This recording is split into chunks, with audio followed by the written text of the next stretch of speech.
All right, good afternoon, members of council, administration. Roll call, all members of council are present.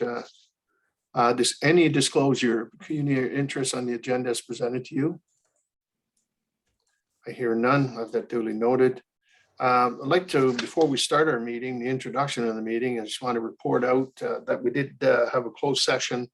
It was a virtual closed meeting, was held earlier this afternoon at 4:45 in accordance with section 239 2B C D H N I of the Municipal Act 2001, which permits a meeting or part of a meeting to be closed to the public if the subject matter being considered is personal matters about an identifiable individual, including municipal and local board employees, and labor relations and employee negotiations, a proposed or pending acquisition or disposition of land by the municipality, information explicitly supplied in confidence to a municipality or local board of Canada, a province or territory, or a crown corporation of any of them, trade secret or scientific, technical, commercial, financial, or labor relations information supplied in confidence to the municipality or local board, which, if disclosed, could reasonably be expected to prejudice significantly the competitive position and interfere significantly with the contractual and other negotiations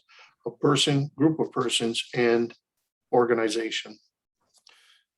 So the purpose of our meeting tonight is to hear comments from an affected landowners of the proposed drainage works as set out in the drainage report filed on August 25th, 2021 by Gerard Rood, professional engineer of Rood Engineering, Inc., for the repair and improvement of the McLean-Hergott drain. I will now call upon the drainage superintendent, Mr. Sam Paglia, and drainage engineer, Mr. Gerald Rood, to present the drainage report to members of council. Mr. Paglia. Thank you, Your Worship. Through you, good evening, everyone. We did get contacted by one landowner within the watershed on three concerns, and they were the cost of the capital work, so the cost of the installation of the culvert. They are not paying for this, so they were happy to hear that. This is all going on the water department. The cost of future maintenance was another issue that they had, and in looking at the watershed, this particular landowner was to the east, and the McLean-Hergott has multiple directions of flow, so their flow goes to the east into the Gazowski, and so they would not be charged any future maintenance on the schedule for any maintenance to this culvert in the future. They were also happy to hear that.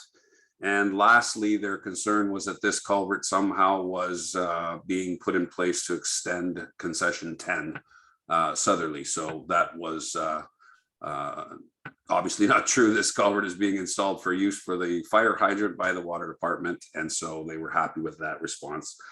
And the other information that is appended to the agenda under communications is our contact with IRCA. Gerard Rood, if you want to expand on that, we basically had to satisfy IRCA's condition of adverse effect. Thank you. Through you, Mr. Mayor. Yep.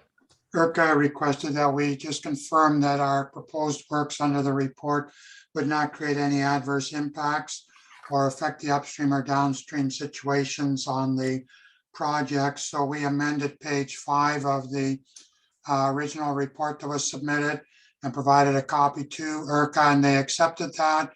And the town also has a copy of that page to update the drainage report to incorporate that one clause that IRCA asked to be incorporated as part of the report so that they could be confident that there was no adverse impacts and that we met the design guidelines for designing this access bridge that was installed.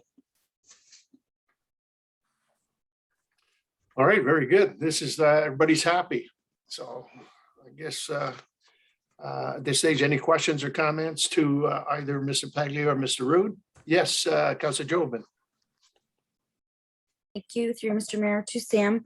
I was going to share those comments as well that the residents' inquiries that Sam did, but just to add to it, Part of the cost of his concern is the size of it. You're right. Was making him believe that it was an extension to the roadway, which it's not. But can you agree with me that the size is it, because it's on the county road, is to accommodate fire trucks, first responders, and our hydrant vehicles? Correct. To my knowledge, the water department, twofold, and maybe Gerard can expand on this. The reason why the culvert is abnormally long, it's more than a typical culvert for fire hydrant access, was that the shoulder and the amount of space for a maintenance vehicle to pull over parallel to 46 on that approach for servicing. And I believe there is a future flushing station that's going to be installed there as well. So the water department requested that extra length. Perfect. Okay, thank you. All right, any further questions or comments? All right, then we'll move on. We've got two pieces of communications. Could I have a motion to receive? Councillor Houston and Councillor Tonio, all in favor? Opposed, if any, that is carried. And the report, as has been summarized here, if we could have a motion to, do we need to adopt this report right now or just receive it, adopt it? Yes, Your Worship, if I may, administratively, the addendum can be accepted with the adoption or the provisional adoption of this report. I would suggest that when the invitations are sent out to landowners for the quarter revision, that the amended page 5 be included in that invitation, just so they have all the information. It is just a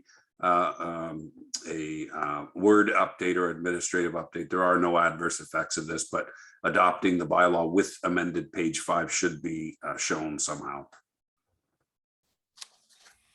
Okay. On the report, members of council, moved by Councillor Jobin and supported by Councillor Altenhoff. No further questions or comments. All in favor? Opposed, if any, that is carried. If there's no further questions or comments, then adjournment's in order. Members of council, Deputy Mayor Bichetti and Councillor Houston, all in favor? Opposed, if any, that is carried.